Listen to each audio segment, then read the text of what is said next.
You are listening to Quantum Humanitarian. Welcome to all our listeners, and thank you for joining us for another episode. This is the first AI-native podcast of its kind. Ah, Unlike traditional shows, this one isn't scripted by Ali Al Mokdad himself. right. Instead, we, as AI, scan his published work, his articles, research and reflections, and, well, we turn them into conversations. Conversations that hopefully bring these insights to life. And you'll find full resources linked in the description, folks. We really do encourage you to keep exploring, read more, search further, and engage with others on these vital topics. Definitely. So today we're getting into the multifaceted world of aid for trade. AF for short. EFT. Yeah. It's an initiative really crafted to help developing countries participate more fully in global commerce, sort of acting as a crucial bridge between traditional development assistance and the bigger international marketplace. And we chose this particular topic because, well, frankly, in a world that's grappling with slowing global growth, a rise in protectionist tendencies, and these huge challenges like climate change and widening technological divides, understanding how trade can actually drive inclusive development and resilience, it just feels more urgent than ever, doesn't it? It really does. So our conversation today will draw directly from the comprehensive body of work and reflections of Ali Al Mokdad to really try and unpack AFT's immense potential and also its significant pitfalls. Okay, so let's set the stage a bit. For those who might be familiar with the term, maybe, but haven't really thought through the nuances, what exactly is aid for trade at its core? Well, at its foundation, AFT is a substantial international development initiative. It was launched under the World Trade Organization, the WTO. Right. And its main mission is basically to empower developing countries, especially the least developed ones, the LDCs, to overcome those often kind of invisible barriers that stop them from fully engaging in global trade. Barriers. Yeah. Yeah. So essentially, it provides the financial and technical assistance that's necessary to make that participation a reality. And it's not just, another pot of money, is it? It sounds like it's a very specific way of looking at development.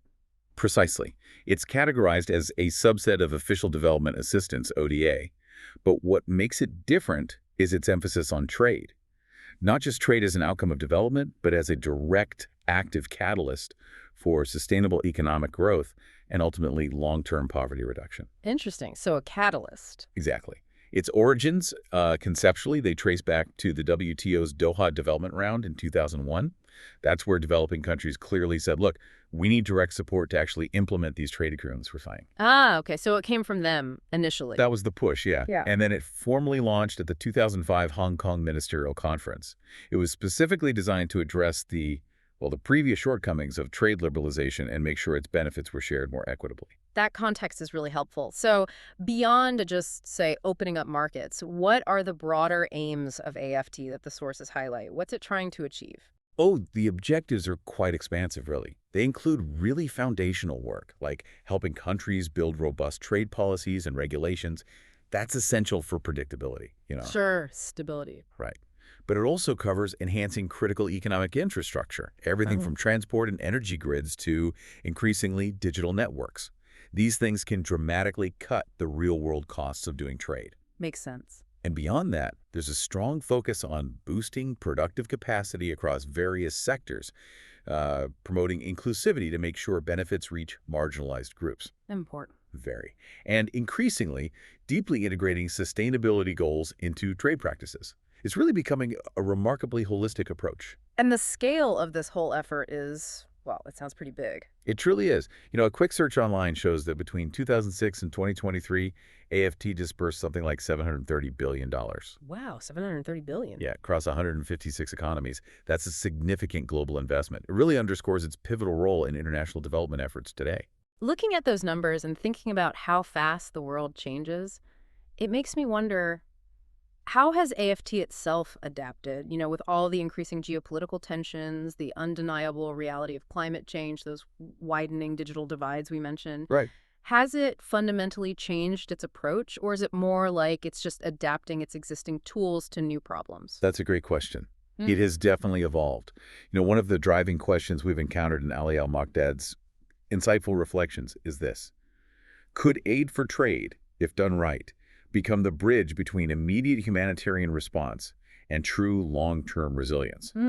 That's a powerful framing. From response to resilience. Exactly. He frames this as the central challenge, moving AFT beyond just simple economic growth figures towards a more profound impact on sustainable human well-being. Okay, that's a brilliant way to anchor our thoughts. So, thinking about that, what are the key trends right now that are really redefining AFT's relevance in this new era? Well, one massive shift is undoubtedly digital acceleration.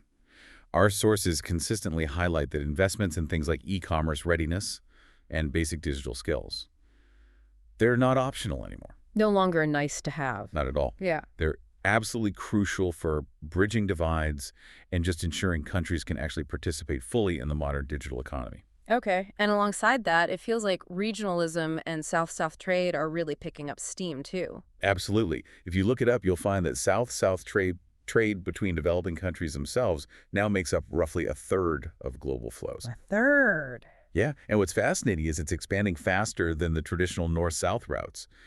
This points to a pretty significant rebalancing of economic gravity. It opens up whole new avenues for growth and partnership among developing nations. That really is a massive shift in how global trade operates. Okay, so digital regionalism. What about the environmental side? Is sustainability becoming more central to AFT? Without a doubt. Sustainability integration is now a core focus. Reports widely available suggest that over half of AFT commitments back in 2020 had explicit climate-linked objectives. For half. Okay. Yeah. So that demonstrates a strong alignment with the UN Sustainable Development Goals, prioritizing green trade, supporting transitions to low-carbon economies. It's really about making trade responsible, not just profitable. These trends, digital, regional, green, they certainly seem to unlock some fascinating opportunities. Can you maybe elaborate on a few of those? Sure. Well, consider the immense African potential. With the African Continental Free Trade Area, the AFCFTA, coming online, Aid for Trade has this unprecedented chance to really accelerate industrialization across the continent. As so. Well, public data points to Africa currently receiving only about 2% of global renewable investments. 2%. That seems incredibly low, given the potential. It's a huge mismatch, right? Especially given its vast solar capacity and critical minerals like cobalt and manganese, things the whole world needs for the green transition. AFT can directly address this by supporting, say, local value-added processing within those global clean energy supply chains, building robust economies from the ground up, essentially. That's a really powerful vision for Africa's role, and expanding those South-South links you mentioned earlier. That sounds like a smart strategy for building resilience too, doesn't it? It really does. It can genuinely help buffer countries against external shocks, fostering a kind of collective self-reliance. But, as with any big global initiative, it's not all smooth sailing. Even with these opportunities, AFT faces some pretty significant headwinds. Right, the pitfalls. What are some of the key challenges that the material we've processed highlights? Yeah, there are definitely formidable challenges. One major hurdle is the global slowdown and rising protectionism. World GDP forecasts are, let's say, less robust than they used to be, and trade volumes look quite fragile. And we're seeing risks like the EU's Carbon Border Adjustment Mechanism, CBAM. Ah, yes, CBAM. Which could potentially penalize low-income country exporters if they can't effectively track or reduce their carbon emissions. It's this complex dynamic, trying to promote green policies globally while ensuring fairness for developing economies. It's tricky. Very tricky. And what about the money side? Well, that leads to the severe financing pressures. Reports suggest that official development assistance, ODA, the overall aid pot, has fallen sharply. There's an 18% drop forecasted between 2023 and 2025. 18%? That's huge. It's a massive cut.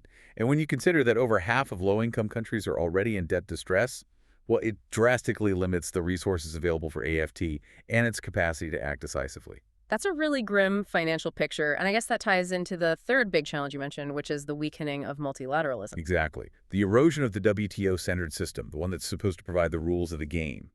It undermines predictability. It creates a much more fragmented landscape for global trade. Which must make planning incredibly hard for developing countries. Absolutely. It makes it incredibly difficult for them to navigate the international economy and confidently plan their long-term growth strategies. It just creates uncertainty right where stability is needed most. Listening to all this, it really sounds like AFT isn't just an economic tool anymore. It's operating deep within a very complex geopolitical arena, almost like a foreign policy instrument itself. It absolutely is. Ali Al Mokdad's analysis really highlights what he calls its dual identity. Dual identity. Yeah. On one hand, it's designed, or at least intended, as a vehicle for inclusive growth, especially when it's genuinely led by the recipient country. But increasingly, particularly in this era of great power competition, it functions as a geo-economic tool, Meaning? meaning donor states strategically deploy it to project power and influence on the global stage. It becomes part of their foreign policy toolkit. Okay. So if we look at some of the major donors, how do their approaches to AFT reflect this geo-economic angle? Let's start with, say, the United States. Well, the U.S. approach often ties AFT to more securitized strategies, things like friendshoring. The idea of redirecting supply chains away from perceived rivals towards allies. Right, bringing things closer to home, or at least to friends. Exactly. This definitely reflects a more realist, geoeconomic mindset, prioritizing strategic alignment and national security interests alongside, or maybe even above, pure development goals. And what about the European Union? Their narrative often sounds more focused on values, doesn't it? It does. The EU typically frames AFT as part of its normative power identity. They link it closely to climate policy, human rights, regional integration. But, as you hinted at earlier with CBAM, some of their own measures can raise questions about coherence. There can be a tension between their stated values and the actual practical economic impacts on developing nations. It's not always straightforward. Okay. And then there's China, obviously a huge player, especially with its infrastructure projects. Yeah, through initiatives like the Belt and Road Initiative, the BRI, China has made absolutely massive AFT-like investments, particularly in infrastructure loans. These often operate outside the traditional OECD Development Assistance Committee norms. Right, different rules. Different rules, different conditions, and while it's often marketed as South-South cooperation and has undoubtedly expanded China's influence, these initiatives have certainly raised pretty serious debt sustainability concerns for quite a few recipient countries. So this dual identity you mentioned, this mix of development aid and geoeconomics, it inevitably leads to criticisms, I imagine. Oh, absolutely. Can you walk us through some of those? Sure. Well, one major one is that despite all the talk about country ownership, Mhm. AFT priorities often still seem to reflect donor interests more than recipient needs. This can include what's known as tied aid. Side aid, right, where the money has strings attached. Exactly, where the assistance disproportionately benefits firms back in the donor countries themselves, essentially requiring recipients to use the aid money to buy goods or services from the donor country, which can really limit genuine local development and capacity building. And of course, you always have the perennial governance concerns, don't you? You do. Risks of misallocation, corruption within recipient countries, these are always present, unfortunately, and they can seriously undermine the effectiveness and the long-term impact of any aid, including AFT. Definitely a constant challenge. And finally, there are also significant inequality risks. How so? Well, without deliberate, carefully designed equity frameworks baked right into the projects from the start, the benefits of AFT might just end up accruing mostly to, say, urban elites rather than the rural poor. Right. Or they might favor export-oriented sectors over sectors that serve domestic needs. It's a really critical challenge to ensure the benefits are genuinely broad-based and truly inclusive for all citizens, not just a select few. That makes perfect sense. It's easy for the benefits to get concentrated if you're not careful. Exactly. So given all these complexities, these opportunities, but also these very real challenges, I want to pose a little thought exercise. This is for you, our listener, and it's inspired by some of the pressing questions found in Ali's work. Okay. Just close your eyes for a moment. Imagine a world where aid for trade genuinely, truly prioritizes local capacity building and improving livelihoods over just hitting export numbers or serving donor strategic interests.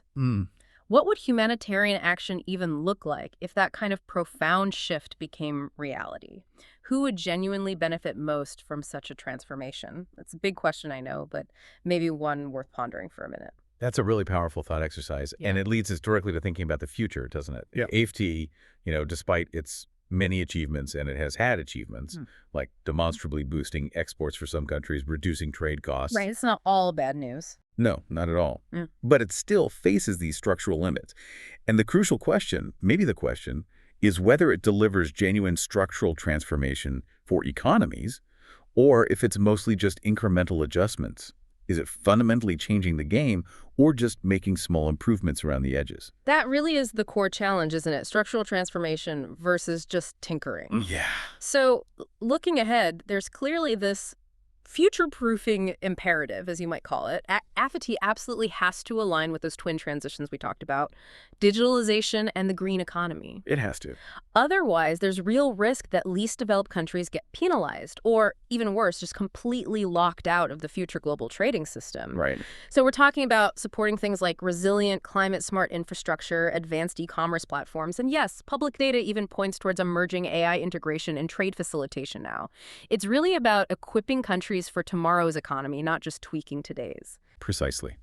The true future of AFT, its ability to bridge that gap from response to resilience we talked about, it hinges on genuine inclusivity. It hinges on stronger, more transparent monitoring mechanisms, and on a deep, authentic alignment with national development strategies, not just donor ones. So less top-down, more bottom-up. Essentially, yes. Its ultimate success moving forward will likely depend on donors truly reconciling their own foreign policy imperatives with genuinely recipient-centered development. It's about evolving from aid being used as mere leverage, pander, maybe, to aid being seen as a true equitable partnership. A shift from leverage to partnership. That's a hopeful note to aim for. It is. It's the goal, anyway. This has been Quantum Humanitarian, an AI-native podcast shaped by analyzing, understanding, and reflecting on published work and lived experience. And you'll find all links and resources we mentioned and more in the description. We really hope you keep engaging, keep questioning, and keep imagining with us. And next time, we promise we'll take this conversation even further. We won't reveal the topic just yet, but we think you'll love it. Until then, keep imagining, keep questioning, and keep building.